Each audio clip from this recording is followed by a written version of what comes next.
అండి, నా పేరు శివజ్యోతి. ఈరోజు నేను చేయబోతున్న రెసిపీ వాటర్ దోశ. వాటర్ దోశకు కావాల్సిన ఇంగ్రీడియంట్స్ చూద్దాం. రైస్ ఈ గ్లాస్తో 1 గ్లాస్ రైస్ తీసుకుని నేను ఓవర్ నైట్ నానబెట్టాను. ఇది ఓవర్ నైట్ అవసరం లేదు, 2 అవర్స్ నానబెట్టుకున్నా సరిపోతుంది. దీనికి దోశ రైస్ అని మార్కెట్లో అమ్ముతారు. దోశ రైస్ అయినా తీసుకోవచ్చు, రేషన్ రైస్ అయినా తీసుకోవచ్చు. నేనైతే ఇది సన్న బియ్యమే తీసుకున్నాను. అన్నం వండుకుంటాం కదా, ఆ రైసే తీసుకున్నాను నేను. ఇదిగోండి, ఈ రైస్ తీసుకుని ఫస్ట్ మిక్సీ జార్లో వేసుకోవాలి.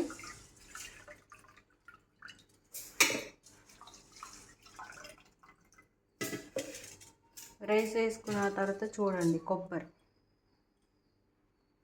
దీనికి పెచ్చులు లేకుండా ఇలా వైట్గానే ఉండాలి.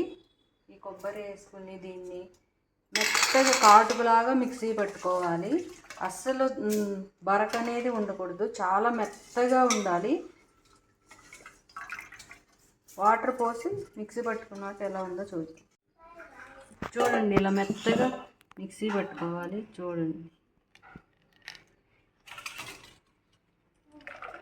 ఇదంతా ఒక బౌల్లో తీసుకుందాం. ఇప్పుడు మిక్సీ పెట్టిన దాన్ని ఇంకా కొంచెం వాటర్, ఇది చాలా వాటర్గా ఉండాలి ఈ పిండి అనేది.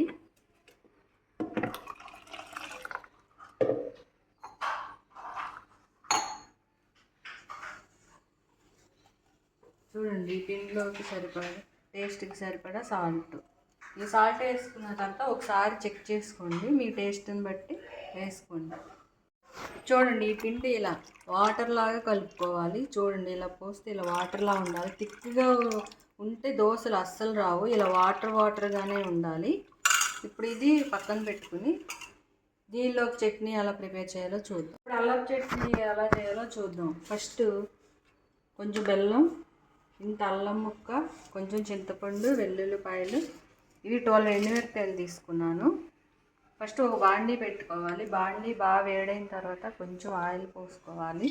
తర్వాత ఈ అల్లాన్ని చూడండి, ఈ అల్లాన్ని ఇలా ముక్కలుగా కట్ చేసుకొని దీన్ని ఫ్రై చేసుకోవాలి. ఇది 2 మినిట్స్ ఫ్రై ఉంచుదాం.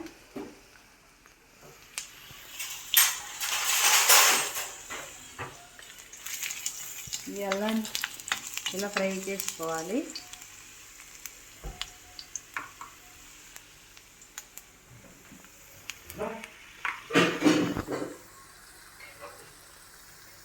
చూడండి, ఈ అల్లం కొంచెం ఫ్రై అయిన తర్వాత ఇప్పుడు ఈ ఎండుమిరపకాయలను ఇలా ముక్కలుగా కట్ చేసుకొని ఈ ఎండుమిరపకాయలు మాడకుండా ఫ్రై చేసుకోవాలి. ఎక్కువసేపు పట్టదు, 1 మినిట్లో ఫ్రై అయిపోతాయి. మాడకుండా ఫ్రై చేసుకుందాం.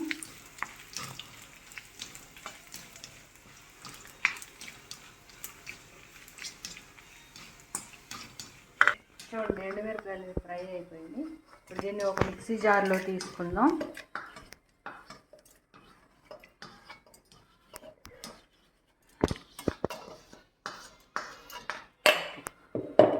ఇప్పుడు దీనిలోకి కొంచెం చింతపండు, కొన్ని వెల్లుల్లిపాయ రెబ్బలు,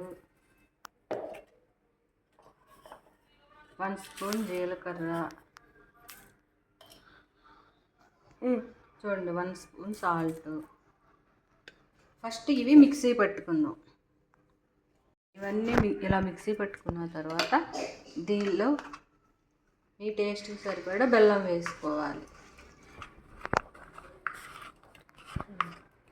బెల్లం వేసిన తర్వాత దీన్ని మిక్సీ పట్టుకుందాం. ఇలా టైట్గా వచ్చింది కాబట్టి దీనిలో కొంచెం వాటర్ పోసుకొని మిక్సీ పట్టుకోవాలి. పోపు పెట్టుకున్నాం. ఆయిల్ వేడైన తర్వాత కొంచెం ఆవాలు, వెల్లుల్లిపాయ, కొంచెం జీలకర్ర వేసి ఇప్పుడు దోశ ఎలా వేసుకోవాలో చూద్దాం. ఫస్ట్ ఒక ప్యాన్ పెట్టుకుని ఈ ప్యాన్ బాగా వేడవ్వాలి. వేడైన తర్వాత కొంచెం ఆయిల్ వేసుకుని ఈ ఆనియన్స్ ఇదంతా ఇలా రుద్దాలి ప్యాన్.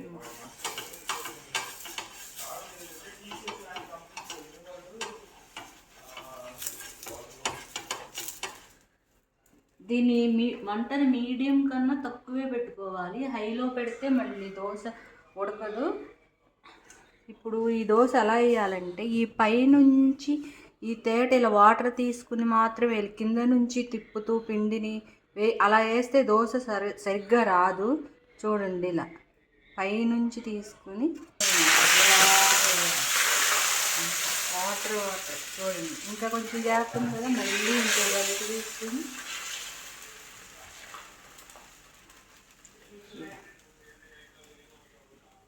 ఇలా గ్యాప్ ఉంటే ఇలా కొంచెం కొంచెం వేసి ఇలా ఫిల్ చేసుకోండి.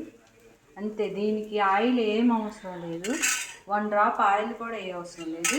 ఇలాగే ఉడికించుకోవాలి. ఇప్పుడు దోశ ఎలా వచ్చిందో ఇలా వస్తే దోశ పర్ఫెక్ట్గా వచ్చినట్టు.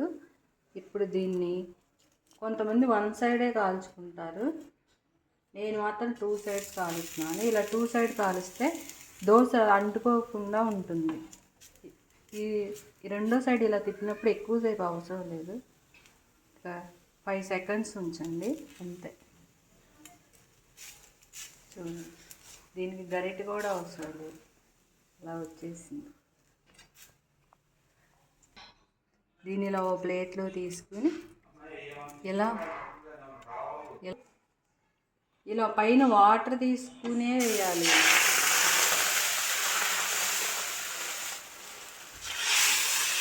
గ్యాస్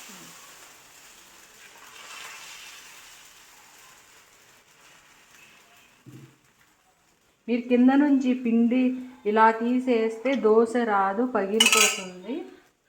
అప్పుడు దోశ బాగోదు. ఇలాగే వేయాలి. పైన తేట మాత్రమే తీసుకుని వాటర్గా తీసుకుని వేయాలి. సైడ్ కాలుతుంది, మళ్ళీ ఇలా తిప్పుకోవాలి. మళ్ళీ 3 సెకండ్స్ దీన్ని వేడవనియండి. వేడైన తర్వాత తీసి పక్కన పెట్టుకోవటమే. మీరు ఇలా పిండిని ఇలా కింద నుంచి తీస్తే దోశ సరిగ్గా రాదు, అంతా పగిలిపోయి ప్యాన్కి అంటుకుపోతుంది. అన్నీ మీరు దోశలన్నీ 2 దోశలు వేసిన తర్వాత మళ్ళీ పిండి చిక్కబడుతుంది. అప్పుడు పక్కనే ఒక గ్లాస్తో వాటర్ పెట్టుకోండి. మళ్ళీ ఇట్లా వాటర్ కలిపి ఇలా మిగిలిన పిండిని వేసుకుంటూ ఉండాలి. 2 దోశలు వేసిన తర్వాత మళ్ళీ పిండి తిక్కుగా అయిపోతుంది. వాటర్ కలుపుకుంటూ దోశలు ఇలా మీకు ఎన్ని కావాలంటే అన్ని దోశలు వేసుకోవటమే.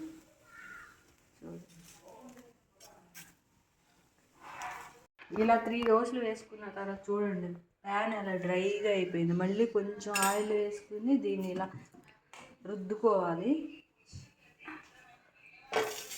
ఇలా అంతే. వాటర్ కలుపుకుంటూ పిండి థిక్ అయిపోతే వాటర్ కలుపుకుంటూ దోశ వేసుకోవాలి. 2-3 దోశలు వేసిన తర్వాత ప్యాన్ ఇలా డ్రై అయిపోతుంది. దీన్ని కొంచెం ఆయిల్ వేసి మొత్తం స్ప్రెడ్ చేయాలి ఆయిల్.